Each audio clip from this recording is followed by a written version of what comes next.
তো আজকের টপিক হলো 5 মিনিটে কিভাবে সুস্বাদু ছোলা রেসিপি করব। তো এটা নিয়ে টপিক। তো প্রথমে কি করতে হবে, ছোলা সেদ্ধ দিতে হবে, এরপর অল্প করে আলু দিতে হবে, তারপরে ঝাল পেঁয়াজ সর্ষে আর জিরে দিতে হবে। তাই প্রথমে আমি জিরে বেটে নিলাম। তো জিরে ভালো করে বেটে নিতে হবে, একবারে ফিনিশ করে ফেলাতে হবে। তো আমি জিরেটাকে বেটে একবারে ফিনিশ করে নিয়েছি। তো বাটার পরে জিরেটাকে আমি চামচে করে বাটিতে লাভিয়ে নিয়েছি। এরপরে সর্ষে বেটে নিতে হবে। তো আমি সর্ষে বেটে নিলাম। তো ভালো মতন সর্ষে ফিনিশিং করে তো জিরের মতো শস্য আমি বাটিতে ঢেলে নিলাম।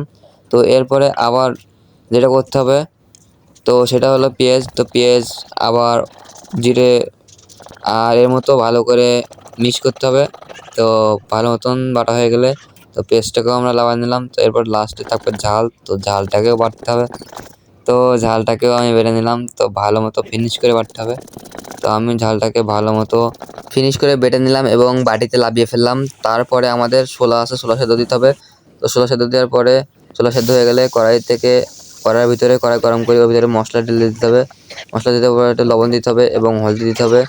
দিয়ে ভালো মতন ফিনিশ করে নাড়াচাড়া করতে হবে। এরপরে ওর ভিতরে অল্প পরিমাণ তেল দিতে হবে। আমার যেহেতু তেল কম হয়ে গেছে সেজন্য আমি তেল দিয়েছি। তারপরে নাড়াচাড়া করতে হবে। নাড়াচাড়া করার ভিতরে পানি ঢালতে হবে, পানি ঢেলে ছোলা ঢেলে দিতে হবে এবং নাড়াচাড়া করতে হবে। তো নাড়াচাড়া করার পরে এখানেই কাজ শেষ, আর বেশি কিছু করা লাগবে না। এখন খালি নাড়াচাড়া করতে হবে।